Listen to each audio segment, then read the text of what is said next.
1800s. So tin was tin plate, so it's a thin piece of iron that's dipped in hot tin.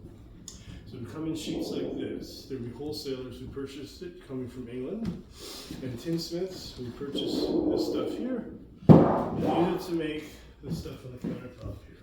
So there are going to be lots of everyday things. So it's rawhide that's wrapped up. So this you can see is where we've been hitting it. So it's not there anymore, but you can still see the outline. Yes, there. And our hole punch, and I'll make it up here. It's right in the center there. And then I'm going to use a chisel to finish off this pattern.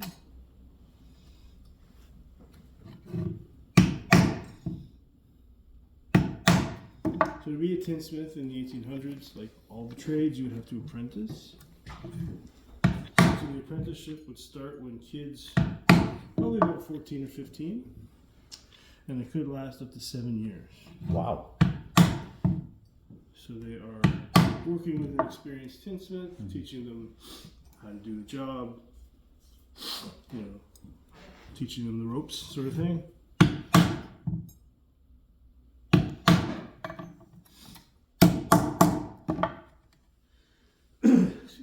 And then they'd have their little pattern here.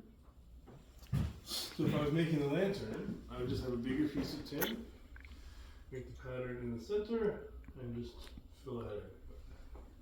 So the next thing we have to do, once we have our pattern that's punched, is roll it. Like this here, because that's where the door is going to go on for the lantern. And so to roll it, we're going to use this machine here. So with this one, there's 2 bars on the front, so you can adjust it up and down depending on the width of the tin. And in the back, there's another one you can move to adjust it depending on the size of the radius that you want. But once it's all set, this is going to go through and cruise it. So if you're making a lantern, this is where you put the door on. If you're making stovepipes or coffee cups, you'd solder it together like that. And all the machines here from the 1800s, oh, the bridle goes around the face here, and that's going to be these guys. And the bit that goes in the mouth, if you have a well-behaved horse, you have a bit with a little give. You have a horse that's a little bit more stubborn, you have one that's straight across. It makes it a little bit rougher. The collar going around the neck here. And that's actually the only part of the harness that has to be fit specific for the horse. The other ones are belts and buckles that you can adjust, but this one has to be well fitted. The collar looks like this here. So it's broom corn, which is the same things they would make those old brooms out of, and leather wrapped in. So this is going to make it a bit more comfortable around the horse's neck, because the horse, you know, we have 2 Clydesdales here.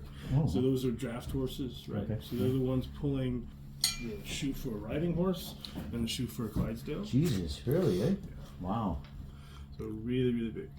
So the farrier comes probably about once every 6 weeks, put new shoes on, or just sort of to do some trimmings, back to whatever the horse pulls here.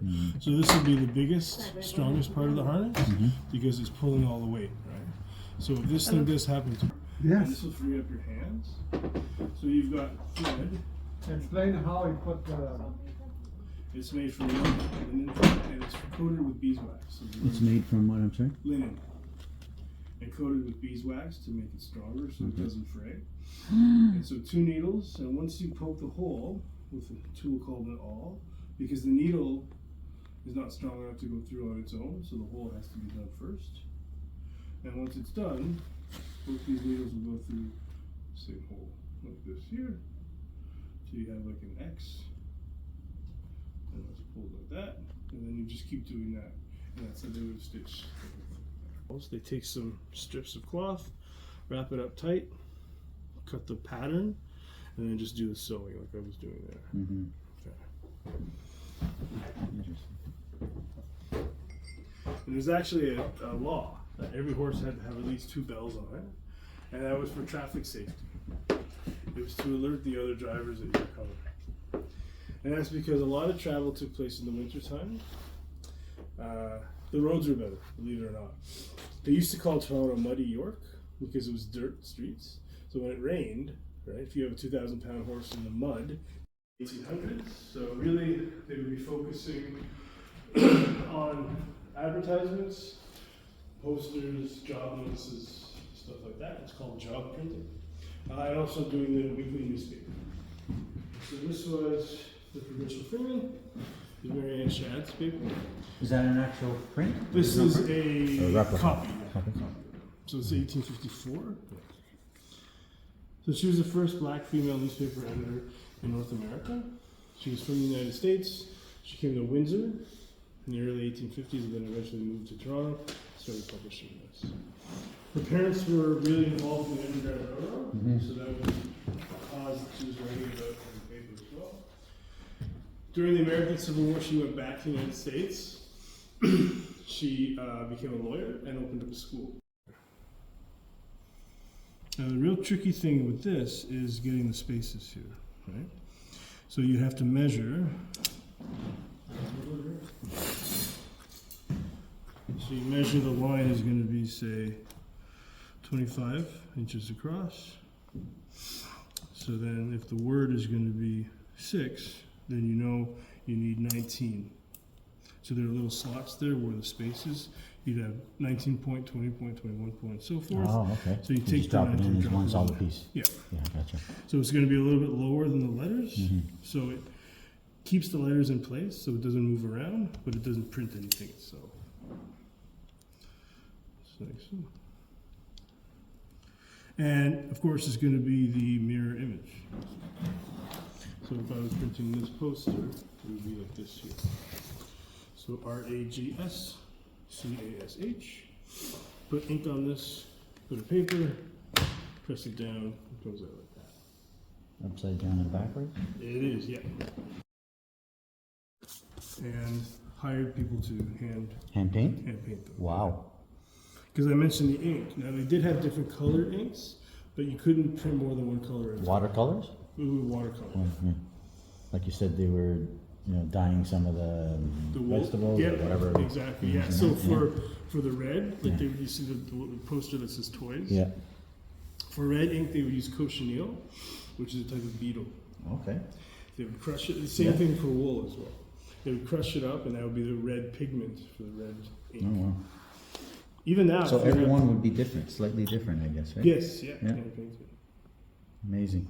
And we did one here a couple years ago. So that was the Christmas poster I printed, and over here. So this is the bed of the press. Whatever is printed is going to go right here. So here I got some ink on this stone slab.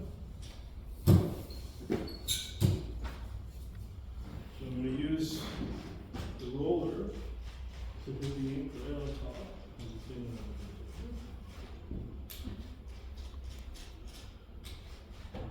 So the ink is going to be made from lamp black, which is basically like charcoal, soap, mixed with turpentine soap and linseed oil.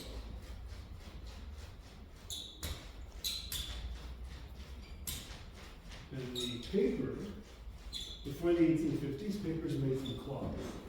So it's a little bit different than the tree paper that we use today. From cloth? Cloth, yeah. That's one of the reasons why you get posters that would say rags for cash. Because you can take that. Oh, to yeah. the Where did we see that? Was it the other side? It was one in the weaver shop Yeah. and then up here as well. So the paper, right? So basically, this works like a big stamp. So I roll it underneath the platen, pull this lever, and it comes down. So there's about 200 pounds of pressure per square inch that's being pressed on this. And the big innovation with this machine was the spring-loaded levers. Earlier types of this machine, there was a screw that you turn. And when Right? yeah, when you had that, then you really had to put a lot of Yeah. pressure on to get there. Whereas the spring-loaded lever makes it a little bit easier. But once it's pressed, we have our poster.